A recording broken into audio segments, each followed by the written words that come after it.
Hi friends, మనకు items అన్నీ తీసుకుంటామని చెప్పాం కదా. ఇది బ్రెడ్స్ అనమాట. మనం బ్రెడ్స్ దీన్ని స్లైస్లా కట్ చేసుకోవాలి. అది ఎలా కట్ చేసుకోవాలో నేను చూపిస్తాను.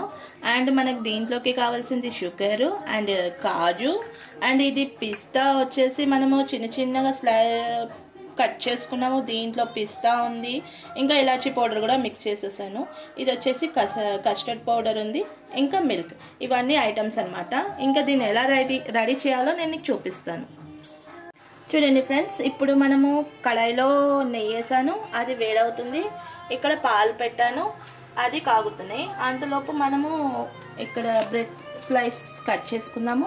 మీరు కావాలంటే ఇలానే కట్ చేసేయచ్చు. నేను మాత్రం ఈ సైడ్స్ ఉన్నాయి కదా, ఇవన్నీ తీసేస్తున్నాను. ఇవి తీస్తే ఏంటంటే మనకు కొంచెం బాగుంటుంది.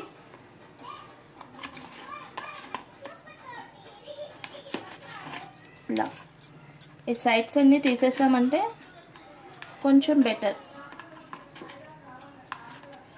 ఓకే ఫ్రెండ్స్, స్లైస్లంతా మనం ఇట్లా చిన్న చిన్న పీసెస్గా కట్ చేసుకోవాలి. ఓకేనా. దీన్ని నేను ఇక్కడ నెయ్యి వేడి చేశాను. దీంట్లో మనం ఇలా ఒక్కొక్క స్లైస్ని ఇలా వేయించుకోవాలి. బ్రౌనిష్ రావాలి మనకి.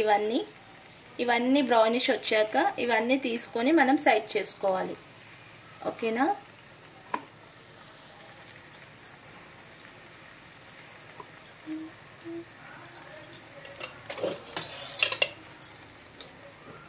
చూడండి ఫ్రెండ్స్, ఇలా ఇది కొంచెం బ్రౌన్ అయ్యాక ఇవన్నీ సైడ్కి తీసుకోవాలి.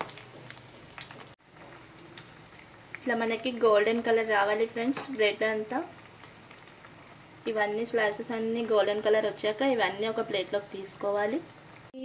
మనము బ్రెడ్ అన్ని స్లైడ్స్ అన్నీ ఇలా నెయ్యిలో అన్నీ ఏం చేసాము. ఇప్పుడు మనం పాలు కాగుతున్నాయి. చూడండి, పాలు కాగుతున్నాయి. ఇవి ఇలా కాగేటప్పుడు మనం కస్టర్డ్ పౌడర్ అనే వాటర్లో కలిపి ఇలా లిక్విడ్లా చేసుకోవాలి. లిక్విడ్లా చేసుకున్న తర్వాత మనం దీన్ని పాలల్లో కొద్ది కొద్దిగా వేసి దీన్ని గడ్డ కట్టకుండా మనం కలుపుతూ ఉండాలి.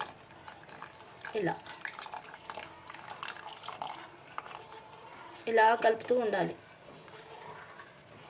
ఇలా ఉన్నప్పుడే మనకి ఇలా కలుపుతున్నప్పుడే షుగర్ కూడా యాడ్ చేసుకోవాలి.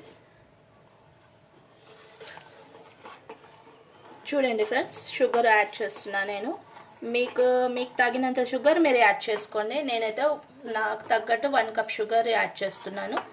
మీరు ఎక్కువ తింటారా తక్కువ తింటారా అది మీరు దాన్ని బట్టి యాడ్ చేసుకోండి. షుగర్ యాడ్ చేశాను. రెండు ఇలా పాలలో కస్టర్డ్ పౌడర్ వేసాను కాబట్టి ఇది కొంచెం ఒక 10 మినిట్స్ అవుతుంది. దాన్ని మరిగించాలి. ఓకే ఫ్రెండ్స్, ఇప్పుడు మన స్వీట్ రెడీ అవుతుంది. మీరు చూడండి ఎలా చేస్తామో. ఇది మనం వచ్చేసి బ్రెడ్ స్లైసెస్ ఉంటాయి కదా, వీటినన్నిటిని ఒక్కొక్కటి ఇలా పెట్టాలి.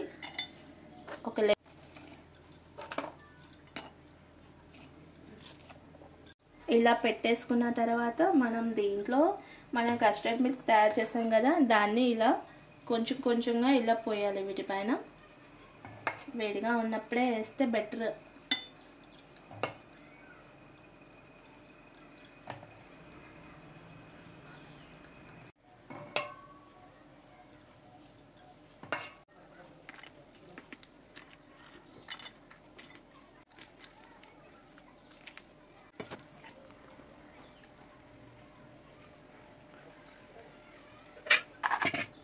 చూడండి ఫ్రెండ్స్, మన స్వీట్ రెడీ అయిపోయింది. మన milk and custard and bread చూడండి, చాలా చూడడానికి ఎంత బాగుందో. టేస్ట్ కూడా చాలా బాగుంటుంది. పిల్లలకి సమ్మర్ కదా, స్కూల్ నుంచి రాగానే పిల్లలకి ఏదైనా స్నాక్స్ స్వీట్ తినాలనిపిస్తుంది. అలాంటప్పుడు మన ఇంట్లోనే రెడీ చేసుకొని ఇలా దీన్ని ఒక అరగంట పాటు ఫ్రిడ్జ్లో పెట్టేసి చల్లగా తింటే